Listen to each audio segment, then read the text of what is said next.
Is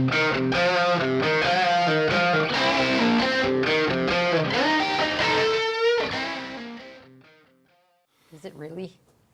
I thought it just began. If you want it, you know.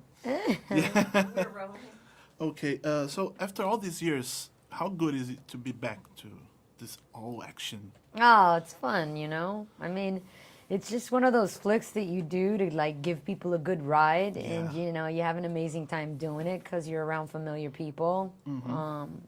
I've always loved Milla and Paul. I think they're really freaking amazing people. They get it on a whole other level. And they love to have fun, which is, I think, you know, a very important part of making action films or sci-fi films, you know, is to actually enjoy the process. Yeah. So.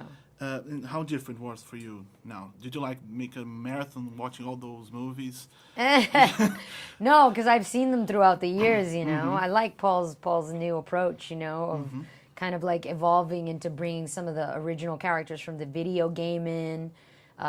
It seems like he's being incredibly receptive to the fans, and it's got kind of like an action movie vibe to it now, and I like that, you know. It's not so sci-fi and boring to watch, because a lot of sci-fi movies really get me with the coloring. I'm that kind of person. I multitask in my brain, and if I'm bored by the dialogue, I need to have visuals, you know. I need color. I need, you know, to be stimulated in various ways. So I love what he does with the film. I think it's a ride from beginning to you know, to end. As far as the script goes, it's great. It's fun. And which version of Rain do you prefer?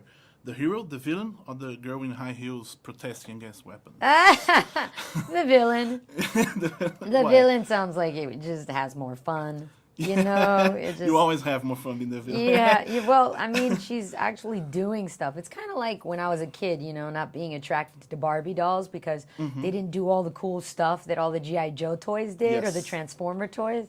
Like, I'd get a Transformer toy, and this one shoots, and it transforms from a car into, you know, an actual Autobot. And I'm like, but this Barbie, all she does is sit there. Yeah, her wrists don't even move, you know? I'm like, you suck. You boring-ass doll.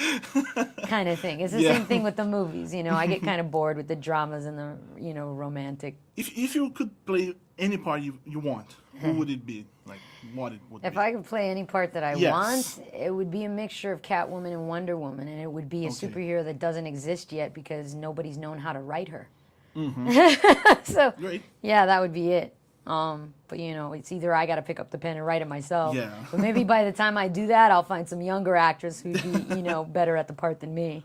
But, yeah, that's what I would do, because I don't think it exists. I'm not attracted to what's around. Okay.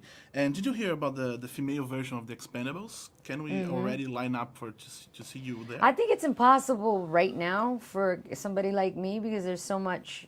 You know, Stallone and Bruce Willis and Arnold Schwarzenegger, they have 20, 30 movies to look back on and make fun of in their movie Expendables.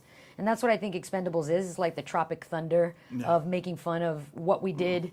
You know, it's taking a walk in the museum and pointing at things and laughing with an audience that has shared this with you, and it's a beautiful thing. But I don't think I've done enough to go there and look at the museum. I think I need another 10 years before I'm ready to make fun of myself. We'll wait for that. Yeah. Thank you, Michelle. Cheers, Nice to meet you.